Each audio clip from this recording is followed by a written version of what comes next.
Welcome to Markets Plus, where leading experts from across BMO discuss factors shaping the markets, economy, industry sectors, and much more. Visit bmocm.com/markets plus for more episodes.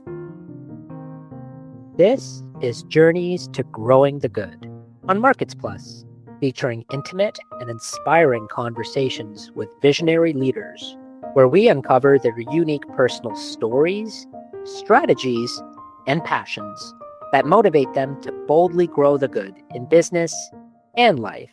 I'm your host, Issam Majeed.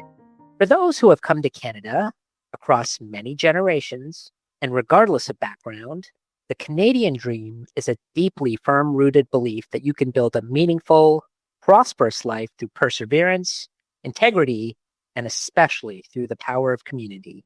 Having the chance to succeed, to have access to opportunity in the form of education and entrepreneurship, to have the freedom to be yourself, to give back and create an impact for those around you through mentorship, philanthropy, and community leadership, and most of all, to be able to build a legacy, something that lasts, whether a business, a movement, or a family story that inspires and lasts across multiple future generations. My guest today is someone who truly embodies the Canadian dream. From humble beginnings, where he learned at a very young age the importance of resilience and sacrifice, his hard work, relentless ambition, vision for a better future for his family and his community have led him along a unique journey of growing the good and down the path to where he stands today. Basem Hanna is a serial entrepreneur who has built and scaled companies that challenge the norms and redefine industries across sectors as diverse as cannabis and real estate, with multiple successful exits. He is the president and CEO of Almega Corp, a vertically integrated Canadian real estate development firm with over $1 billion in active and completed projects, and the co-founder and former CEO of TerraSend, a leading North American TSX-listed cannabis company. Basem, welcome to the show. It's such a pleasure to have you. Thanks for having me. I'm very fortunate to be here and very grateful for the super kind and undeserving introduction you just gave me. Basem, you have a really inspiring vision for building unity and multi-generational wealth across one's community by coming together to jointly invest and pool resources. But before we get into that, I think it's really important for our listeners to understand your background and early life. And so on that note, to kick it off, when you think about your childhood and having first come to Canada at such a young age, just how large of an impact did your parents' experience and struggles have on shaping who you've gone on to become, not just as an entrepreneur, but also as a man of community, as a father, as a family man? Watching my parents leave Egypt and come to Canada, being a part of that journey with them is foundational to who I am now. You know, when we first came to Canada, my parents didn't speak the language or very poorly, and we relied heavily on our community. When we first came here, we knew nothing, we knew nobody, and it was that community that kind of like stood us up on our feet. Then that kind of evolved. Watching my parents have to get relicensed. You know, my mom's a doctor, my dad's an engineer. They both had to get equivalencies to practice their professions in Canada, and that takes a long time. So we didn't have, I would say, the finer things in life as we were growing up. By no means were we, you know, like out on the streets, but everything was limited. And that teaches you, whether you like it or not, or whether I want to admit it or not, it builds hunger in you because you want things that you can't have. I wanted season passes to Wonderland when I was a kid growing up. And the only way that we got them was because my school used to have a chocolate selling drive. And the person who sold the most chocolates in school would get a family seasons pass that year. And I kept winning because that was the only way my family and I would get seasons passes to Wonderland. So getting used to living in Canada was foundational to who I am. You know, you understand struggle, you understand sacrifice, and you want to do it for them, for your parents, to show them that all that they just did was worth something. I think that's so relatable. I'm sure so many of our listeners will have had a similar journey. I know for me personally, I went through the exact same experience. And it's interesting you mentioned about Wonderland and the chocolate sale drives at school. I almost think that on that note, that was sort of the inkling, when you were younger, that eventually you'd want to go work for yourself and go the entrepreneurial route. I mean, did you always kind of have that feeling? I mean, was that sort of foreshadowing of the path that you ended up taking going forward?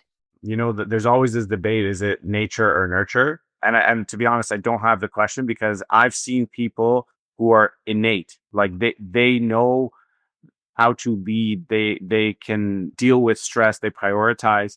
And I would say in that camp, it's nature. And I really do think I tend to fall into that. I'm always trying to solve problems on my own, but I also believe it can be learned because I've seen some of the most risk averse, non-traditional entrepreneurial stories in my own life that have achieved massive entrepreneurial success because they have the other side of the equation and they work towards building the entrepreneurial skill set they have.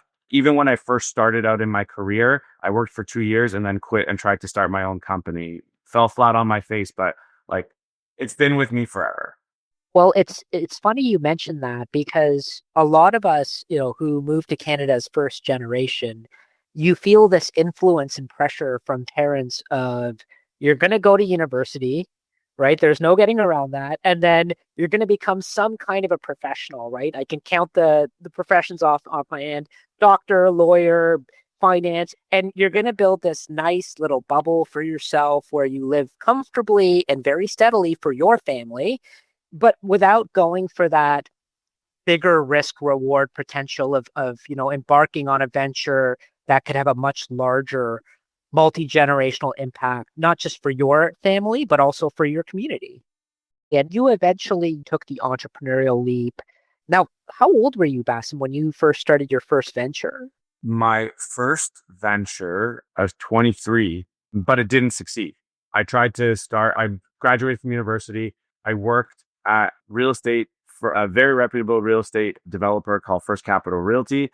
And then I immediately left and tried to start my own company where I was going to copy First Capital Realty's business strategy. I was going to buy plazas and with investors and renovate them and hold them for cash flow, yada, yada, yada. That didn't work out because I only knew one half of the business. I only knew how to acquire and build because I was in the acquisitions and development team. And then I had no idea how financing, raising capital, private equity, all that stuff worked because that was a completely other department that I had nothing to do with, that I didn't even know to think about. But I was 23 when I started my first one and it was a failure. So, I mean, you're so candid about that. And when you were starting that first venture on the real estate side, that was the pre-Almega venture. You did your first foray, didn't quite work. And then eventually you came back and tried again with Almega, the original kind of Almega.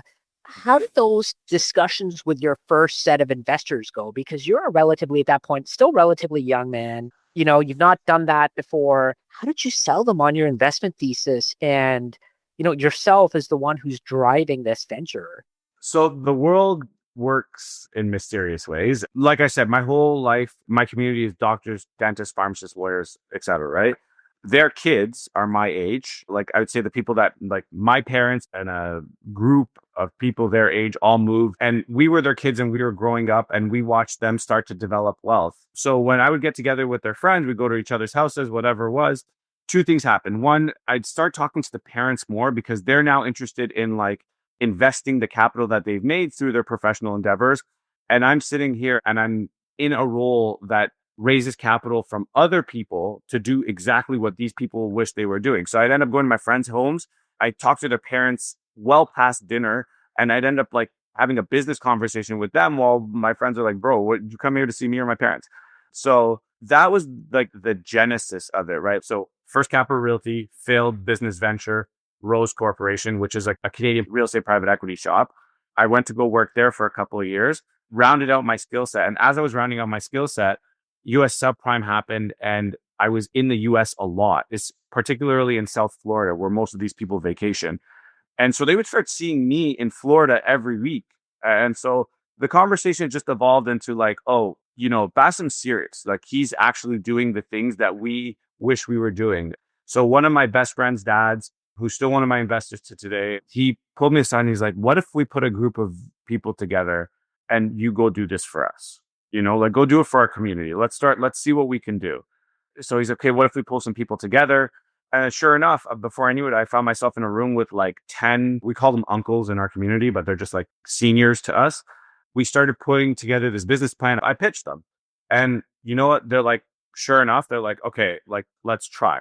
And my whole pitch was, look, it's going to take us 10, 20, 30 years for us to establish the kinds of trust that exist in the networks that I work for currently, right? But whether we start today, in 10 years time or in 20 years time, it's still going to take that same amount of time. So I'd rather start now while I'm young and I'm ambitious. And I don't have a lot of responsibility, things that I've learned from my dad over time. And so that's what we did. And shifting gears a little bit, getting into the birth of TerraSend. So you've been doing at that point real estate for a while.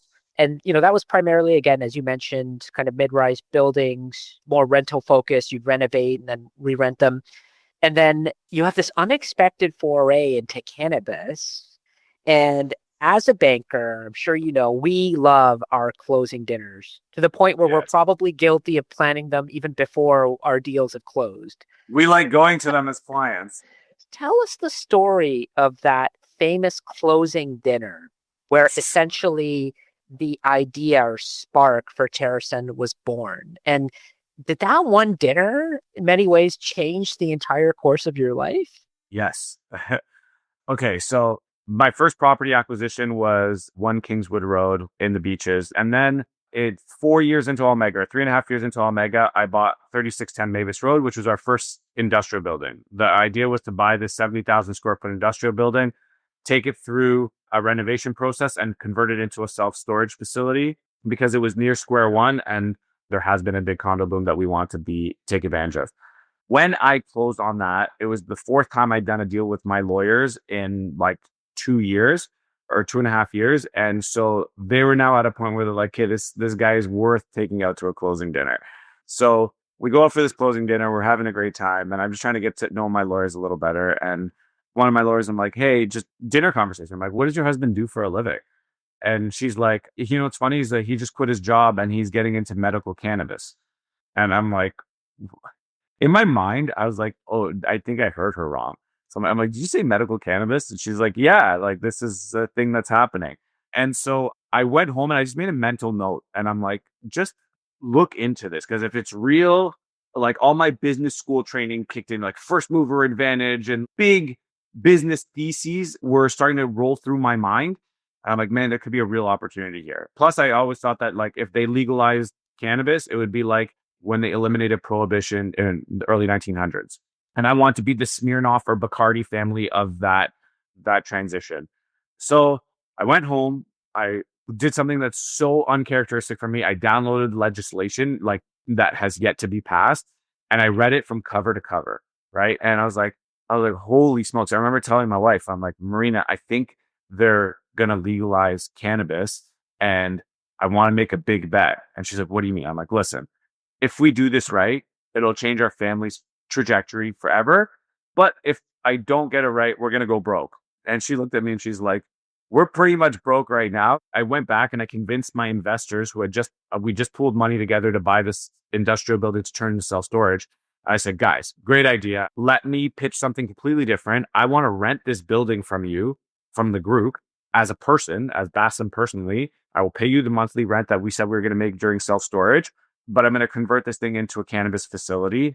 They're just like, if you think it's going to make money and you're going to pay us our rent every month, there's really no difference to us. So we trust you, go ahead.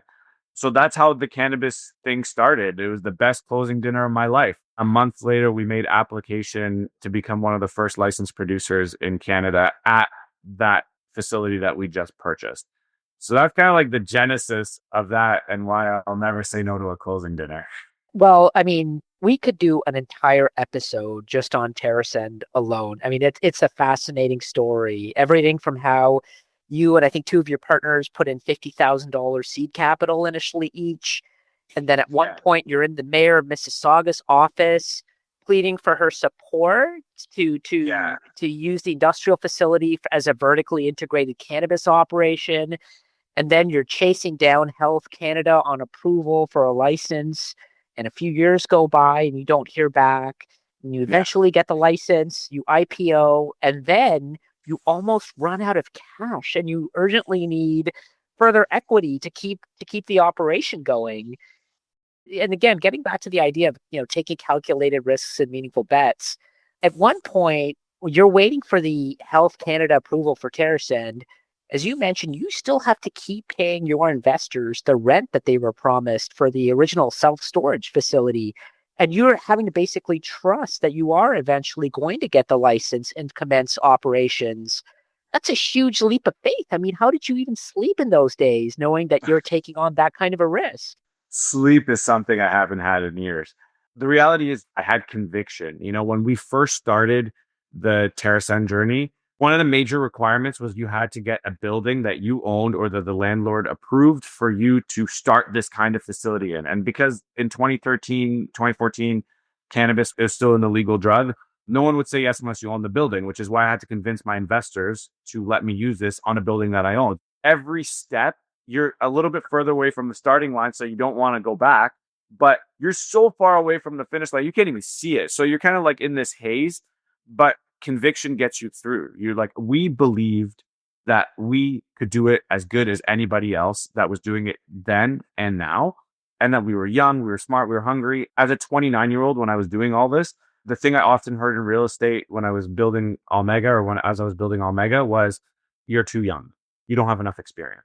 In the cannabis world, we were seniors. We'd been there since before the industry started, and everybody looked to us for advice. It was a very different feeling than real estate, and we rode that wave. And then sure enough, one thing led to another. Headwinds turned into tailwinds. We built our facility really fast, and we became the 51st license.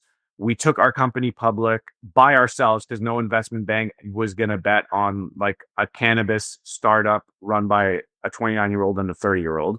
We just kind of kept proving people wrong. And eventually, you were faced with, at one point, this life-altering decision. And you just mentioned, not just for you, but for your company, and your investors and your friends and family, you had this possibility of accepting, I think was the largest non-brokered private placement in the cannabis industry ever at the time.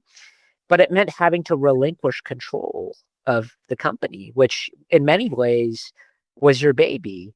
Can you talk us through what was that decision like for you? Because on the one hand, I would imagine you're wrestling with your ego in some sense, right? I mean, this is your baby, your brainchild. And then on the other hand, you've got your entire future relationship with your shareholders, their financial well-being. Do you feel vindicated in hindsight, given what happened with the share price and the valuation after that? Yes. The short answer is myself, Michael, and VJ, the three co-founders, we threaded a business needle that people often fail to thread, which is to start a business, get it to a point of success, and know when to get off the roller coaster. Everything was starting to go our way. They just announced Canadian legalization, and we were in a medical only market up to that point. And all of a sudden, somebody's like, I want to take your spot. I want to bud the line. Here's $50 million. And we want to work with you together, but we're going to make all the decisions. We'll just take your advice whenever we need it, which is a stark contrast from we literally scrounged and saved and grinded to build this business up to that point. And we were the sole decision makers. We had full control. So when they made that offer, it was like two pieces of me that were debating. One, like you said, like my ego, my confidence, my pride, my self-worth came from being the cannabis guy.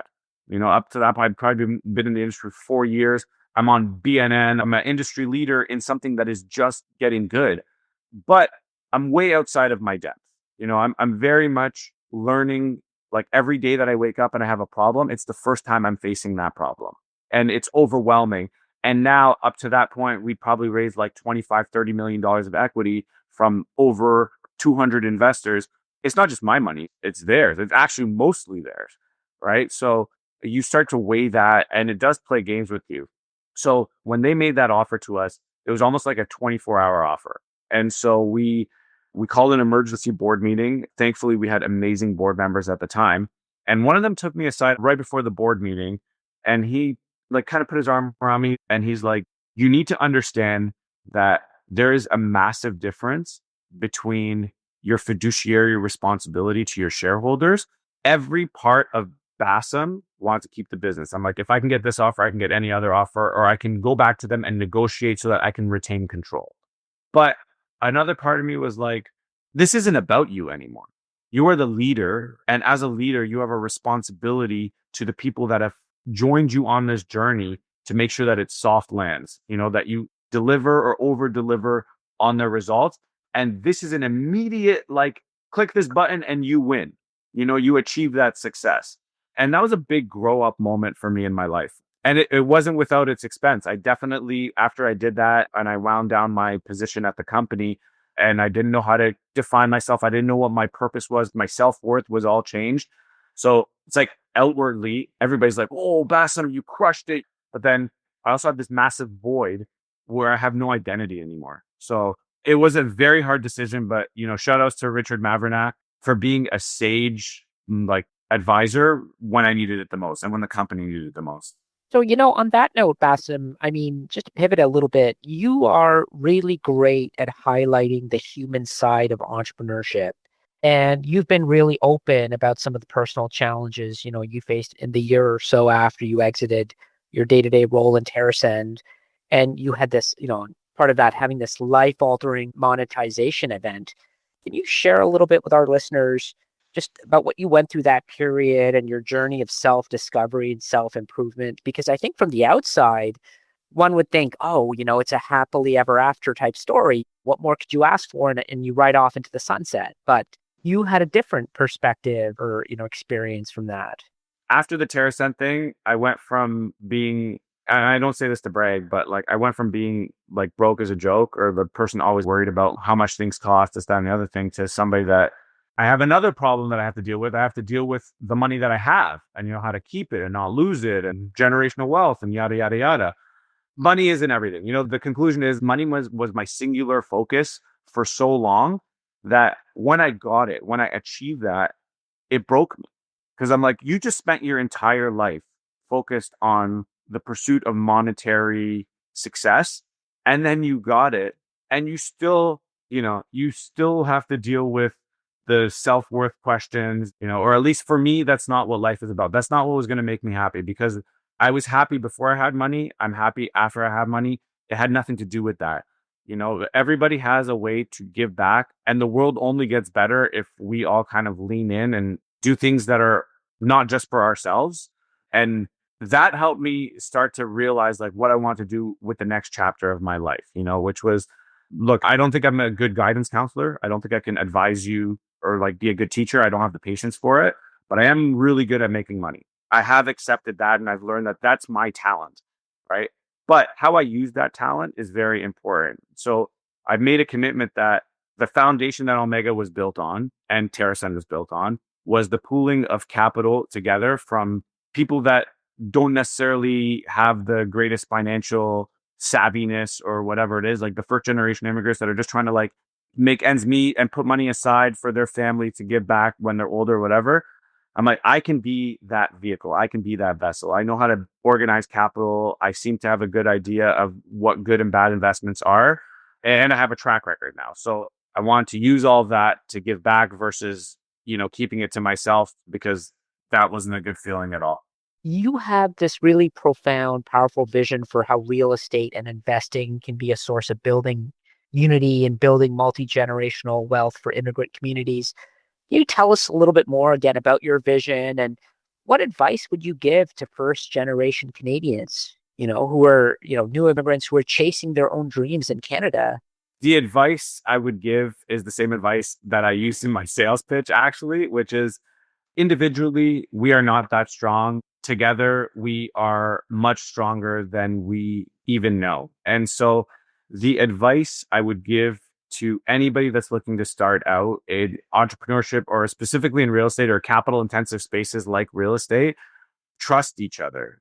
There has to come a point where we look each other in the face and we say, okay, I'm going to bet on us. We're going to trust each other. And the person who's taking the money, whether it's me or somebody else, they need to feel the stress and the effort that your investors took to make that money. And when they trust you and they give it to you, you have to be the hardest worker in the room. You have to never take no for an answer, and make sure that like failure is absolutely the last option. You can pivot, you can do whatever, but like never lose that money or do your best not to lose it. And I think that's the foundation that ends up helping our immigrant community grow. We have investors or partners from every denomination, every faith, every background, first, second, third generation, institutional and family office. But it always starts with the same thing. You got to believe in yourself and you got to be the hardest workers in the room, and not just say that, but mean it. Yeah, that's fantastic advice. And, again, it's a great vision, really making a difference with Almega and with your investors. And, I have to ask, Basem, what's next for you and Almega? I mean, there's a lot of you have some really exciting projects on the go right now. Where can listeners look to learn more about Almega, your future projects, and yourself? So Almega is on a very exciting trajectory right now. I understand where I am to where my goal is, but we would like to be the largest residential landlord in Canada. It would take roughly 60,000 units under ownership, active income producing units under ownership, for us to reach that moniker today. And we're at like 1,700 units. So we got a long way to go, but it's amazing how fast these things scale and grow or compound on itself, especially when we have amazing partners and an amazing network, such as the one that we're building right now. How do you get a hold of us? You can reach out to me. I'd like to think I'm on every platform. I'm on LinkedIn, Instagram, TikTok, Facebook, X, YouTube, all that stuff. So you can DM me and me or one of my team members will get back to you. Or you can check out our website, almegaco.ca. So that's ALMEGACO.ca. And then there's like an invest with us or learn more button right when you click in. And then we'll reach out to you again. And then obviously I'm happy to connect. I love meeting new people and sharing my story and seeing if there's cool ways for us to work together. Well, it is, again, a fascinating journey you've had personally in your entrepreneurial endeavors and your background, and very exciting with Almega going forward. Basem, this brings us to the final topic and something that we pose to every guest on the show.